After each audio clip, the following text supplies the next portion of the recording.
We know there have been a ton of them, but what were the worst glitches throughout Madden 22? Salsa family, and today, coming back at you guys with another Madden 22 video on the channel, and in today's video, we're going to be going over the worst glitches that happened in all of Madden 22. Now, the goal of this video is to kind of reminisce as well as talk about these glitches and go over how you can maybe prevent them or take advantage of them when they happen in the future, because if I know EA Sports, glitches like this will most certainly be happening throughout the rest of Madden 22 or into Madden 23. Hold up.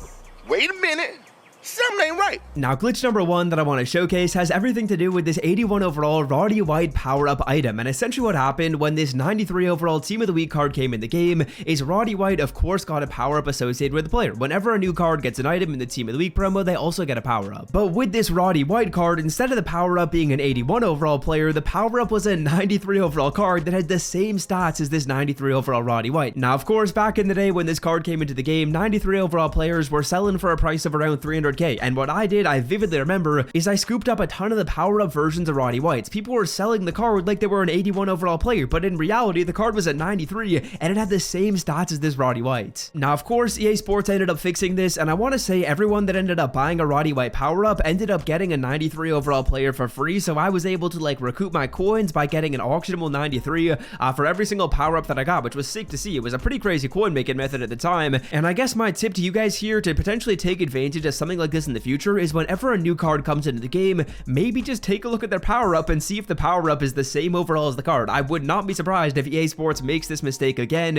in Madden 23, so I would definitely be on the lookout for that. Now, for glitch number two, we're going to be talking about the Vernon Davis tight end player item, and essentially what happened with this glitch is back in the day when Vernon Davis got this Team of the Week card right here, this 92 overall Team of the Week, what was going on is Vernon Davis's 92 was a gold 99, and I'm pretty sure what this actually was in hindsight is that card had the same stats as this 99 overall Vernon Davis Sugar Rush. I'm assuming EA Sports already knew that Vernon Davis was going to be getting a card, so I'm pretty sure they accidentally pushed out this card instead of the 92 overall Vernon Davis, but they had like this regular Team of the Week card on the player. The only difference is the stats and the overall were different, and I'm pretty sure what happened with this card is everyone that got the player, I think got to keep the card and got a refund on the coins they spent, so kind of cool right there. Again, whenever EA Sports drops a card, I would always just take a look at the player in the game, because it might not be the same as the card they reveal on Twitter or the card they reveal on their EA Sports stream. With the power-up, you guys could see the Roddy White, that was totally glitched. With this card as well, same thing happened. Then the next thing that I have talked about a fair little bit on the channel as of late is going to be the price cap glitches that were going on with limited edition players. As you guys can see right here, if we filter it down by like the limited edition cards in this game, every single card you guys see in here will be selling for a price higher than 250k, and the reason why that happens is because when a card gets an LTD in this game,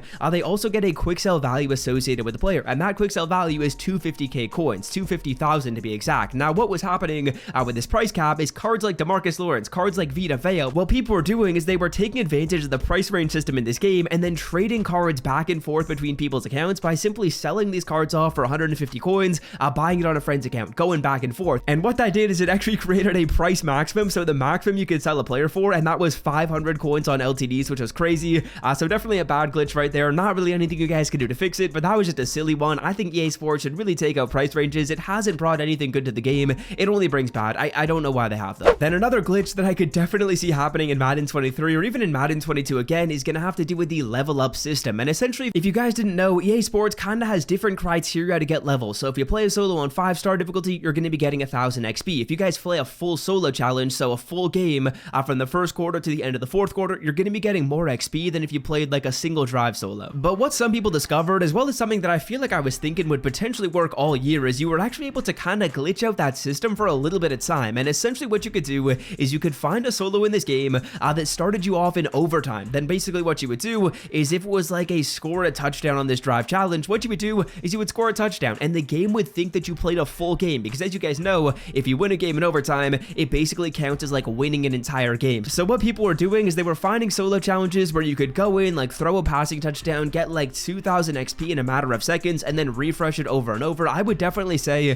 for Madden 23, you guys probably want to find solos and maybe just like write them down or something like that if you ever play a challenge that started you off in overtime, because those solos could always be pretty glitched, and I could see it happening again next year. Then next up, a couple kind of finicky things that if EA Sports is watching this video, I would love to see them fix next year. The first one is going to be in here when you guys scroll down and you go on over to, I want to say Team Affinity. As you guys can see, this mission, I feel like whenever they refresh it in the game, it's always glitched. It literally never works. works, and it might not even load right here. Well, Madden kicked me out of the game. That's not what you'd like to see, but the mission I'm referring to is the team captain mission. That one was always glitched. If you wanted to get a team captain token, you have to win like 10 games, and that mission comes into the game fairly often because to upgrade your team captain player, you gotta win 10 games. EA Sports refreshes that mission every so often, every few weeks, every month potentially, but it's always glitched. It never registers your wins, so I'd love to see EA Sports kind of clean that up, make sure that's working. Then two other things that I have written down right here. One was good for us, one was bad for us. The first one is just late content, man. Why is all the content late? I don't know if it's a glitch, but it's just something that happens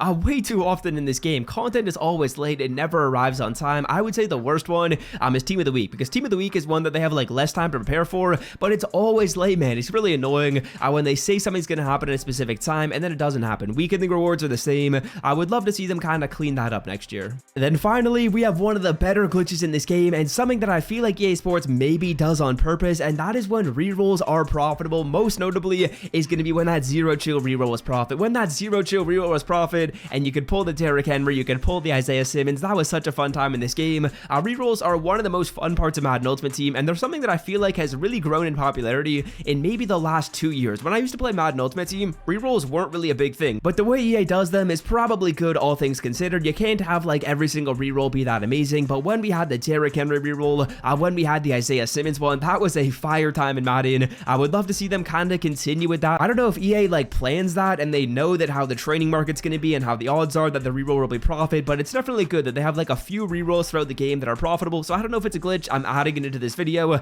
and I'm saying job well done if they planned it, and if they didn't plan it, I appreciate them not patching it or anything like that. Sometimes when there's a reroll like that, and it takes a while to make coins, but it does make you coins eventually, those seem to be good for the game. So I definitely like the fact that we had that in the game. But yeah, that's kind of all the glitches that happened this year. If I missed any, let me know in the comment section. I definitely did, but I feel like those were definitely some of the notable ones. This could maybe help you prepare for Madden 23, or maybe even do some stuff for Madden 22. But yeah, until next time, fellas, I'm out. Have a wonderful day. Peace.